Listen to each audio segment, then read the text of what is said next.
ಎಲ್ಲರಿಗೂ ನಮಸ್ಕಾರ. ಮನೆಯಲ್ಲಿ ಈ 4 ವಸ್ತುಗಳಿದ್ದರೆ ದೈವಿಕ ಶಕ್ತಿ ತಾನಾಗಿಯೇ ನೆಲೆಸುತ್ತದೆ.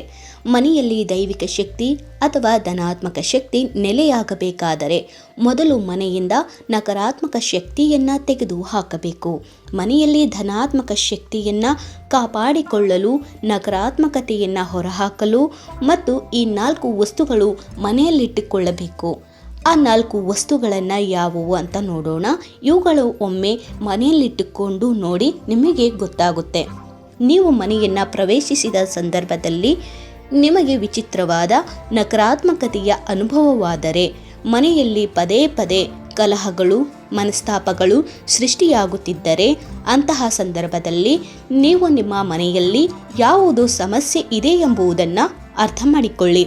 ಇದಕ್ಕಾಗಿ ನೀವು ಮನೆಯಲ್ಲಿ ಸಕಾರಾತ್ಮಕತೆಯನ್ನು ಸೃಷ್ಟಿಸಲು ಶುದ್ಧೀಕರಣ ಕಾರ್ಯ ಮಾಡಬೇಕು.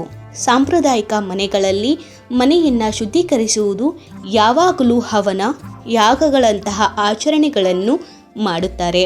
ಆದರೆ ಹೋಮ ಹವನದ ಬದಲಾಗಿಯೂ ನಿಮ್ಮ ಮನೆಯನ್ನು ಶುದ್ಧೀಕರಿಸಬಹುದು.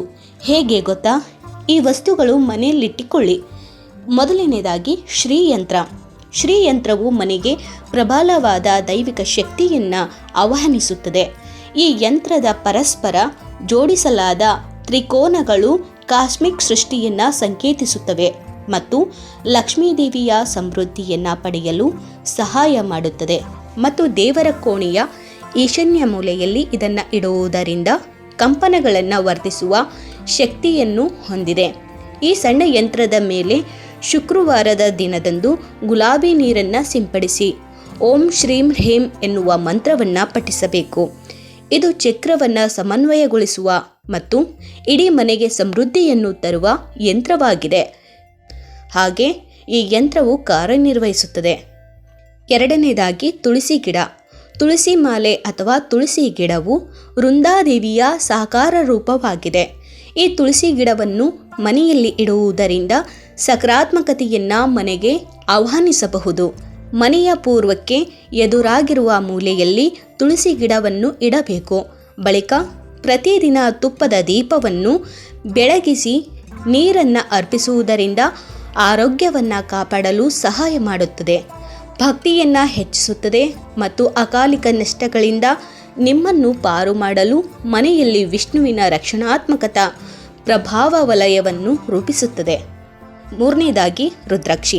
ಮನೆಯಲ್ಲಿ ನೀವು ಪಂಚಮುಖಿ ರುದ್ರಾಕ್ಷಿಯನ್ನು ಇಟ್ಟುಕೊಳ್ಳುವುದರಿಂದ ದುಷ್ಟಶಕ್ತಿಗಳ ಪ್ರಭಾವವು ನಾಶವಾಗುವುದು. ಇದು ಮನೆಯಲ್ಲಿ ಶಿವನ ಉಪಸ್ಥಿತಿಯನ್ನು ಹೆಚ್ಚಾಗಿಸುತ್ತದೆ. ಕುಟುಂಬದಲ್ಲಿ ಶಾಂತಿಯನ್ನು ಕಾಪಾಡಿಕೊಳ್ಳಲು, ಶಿವನ ಆಶೀರ್ವಾದವನ್ನು ಪಡೆದುಕೊಳ್ಳಲು ನಾವು ಈ ರುದ್ರಾಕ್ಷಿಯನ್ನು ಉಪಯೋಗಿಸುವುದು ತುಂಬಾ ಒಳ್ಳೆಯದು. ಈ 5 ಮುಖದ ರುದ್ರಾಕ್ಷಿಯನ್ನು ನೀವು ನಿಮ್ಮ ಮನೆಯ ಮುಖ್ಯ ಬಾಗಿಲಿನ ಮೇಲೆ ನೇತು ಹಾಕಬಹುದು, ಲಾಕರ್ನಲ್ಲಿ ಇಟ್ಟುಕೊಳ್ಳಬಹುದು. ಇದು ಪಿತೃ ದೋಷದಿಂದ ಮತ್ತು ನಕಾರಾತ್ಮಕತೆಯಿಂದ ನಿಮ್ಮನ್ನು ಮುಕ್ತಗೊಳಿಸುತ್ತದೆ.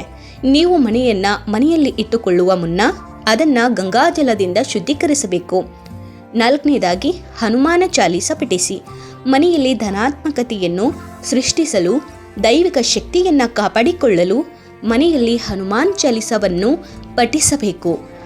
ಅಥವಾ ಹನುಮಾನ್ ಚಾಲೀಸಾದ ಒಂದು ಫೋಟೋವನ್ನು ಮನೆಯಲ್ಲಿ ಇಟ್ಟುಕೊಳ್ಳಬಹುದು.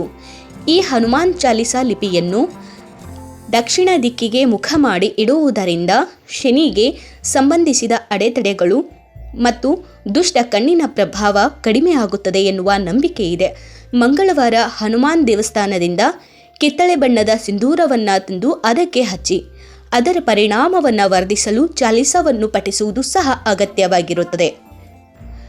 ನೋಡಿದ್ರಲ್ಲ ಸ್ನೇಹಿತರೆ, ಮನೆಯಲ್ಲಿ ನೀವು ಈ 4 ವಸ್ತುಗಳನ್ನು ಇಟ್ಟುಕೊಳ್ಳುವುದರಿಂದ ಧನಾತ್ಮಕ ಶಕ್ತಿಯು ನೆಲೆಯಾಗುತ್ತದೆ, ಸಕಾರಾತ್ಮಕತೆ ದೂರವಾಗುವುದು. ಈ ವಸ್ತುಗಳು ನಿಮ್ಮ ಮನೆಗೆ ದೈವಿಕ ಶಕ್ತಿಯನ್ನು ಆಹ್ವಾನಿಸುವುದು. ಹಾಗಾಗಿ ಈ 4 ವಸ್ತುಗಳನ್ನು ಮನೆಯಲ್ಲಿಟ್ಟುಕೊಳ್ಳುವುದು ತುಂಬಾ ಒಳ್ಳೆಯದು. ಮಾಹಿತಿ ನಿಮಗೆ ಇಷ್ಟವೆನಿಸಿದರೆ ಲೈಕ್ ಮಾಡಿ, ಶೇರ್ ಮಾಡಿ. ಧನ್ಯವಾದಗಳು.